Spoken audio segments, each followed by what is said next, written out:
ধরে রাখা যাবে না। কোনো রাজনৈতিক নেতার আশীর্বাদ নিতে পারতে পারবে না, এই ঘটনা সেটাই প্রমাণ। কিন্তু একই সঙ্গে সঙ্গে আমি মুখ্যমন্ত্রীকে এই আবেদন জানাচ্ছি, কামদুনি যেভাবে রাজ্য প্রশাসন তদন্ত করছে মানুষকে দর্শনের জন্য, আজকে কামদুনির জনতা বিচার পায় খালাস হয়ে গেছিল এই ফাইল নতুন করে শুরু করা। সুমিতা, যেভাবে এর আগে আমরা শুনেছি যে ছোট্ট ঘটনার তথ্য শুনেছি, লাভ অ্যাফেয়ার্স শুনেছি, পার্ক স্ট্রিটের ঘটনাটাকে বলা হয়েছিল মালিক আর খদ্দেরের ডিল, সেখানে বিজেপি কমিটমেন্ট করেছিল যে মহিলাদের জাস্টিস দেওয়া হবে, ধর্ষকদের কোনো রকম রেয়াত করা হবে না। আজকের দিনে দাঁড়িয়ে রাজ্যের বাসিন্দাদের কি বলবেন?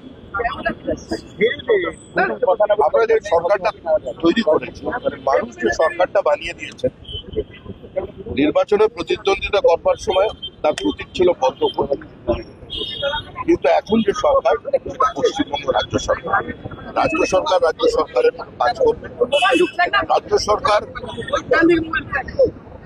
দলের যে কমিটমেন্ট সংকল্পপত্রে যা ছিল এবং যে কথাগুলো মানুষের সঙ্গে বলে আমরা ক্ষমতায় এসেছি সেগুলোকে রক্ষা করতে সাহায্য। সুমিতা, তৃণমূল বলছে প্রধান অভিযুক্তকে আড়াল করার জন্য এটা করা হলো।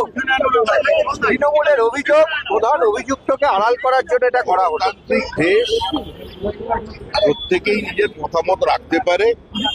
মানুষ তৃণমূলকে চেনে, মানুষ কামদুনির ঘটনা দেখেছে, মানুষ নদিয়ার ঘটনা দেখেছে, দীর্ঘ 15 বছরের তৃণমূল কংগ্রেসের অপশাসন দেখেছে।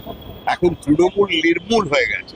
তৃণমূলের বক্তব্যের কোনো গ্রহণযোগ্যতা, কোনো প্রতিষ্ঠা জনমনে নেই।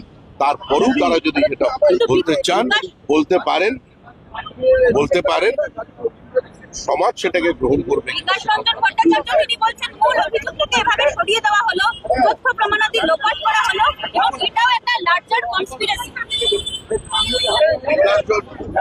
ভট্টাচার্যের প্রতি আমার সম্পূর্ণ শ্রদ্ধা জানিয়ে বলছি, উনি যত কম কথা বলেন সেটা ওনার পক্ষেও মঙ্গল, ওনার দলের পক্ষেও মঙ্গল। Thank you.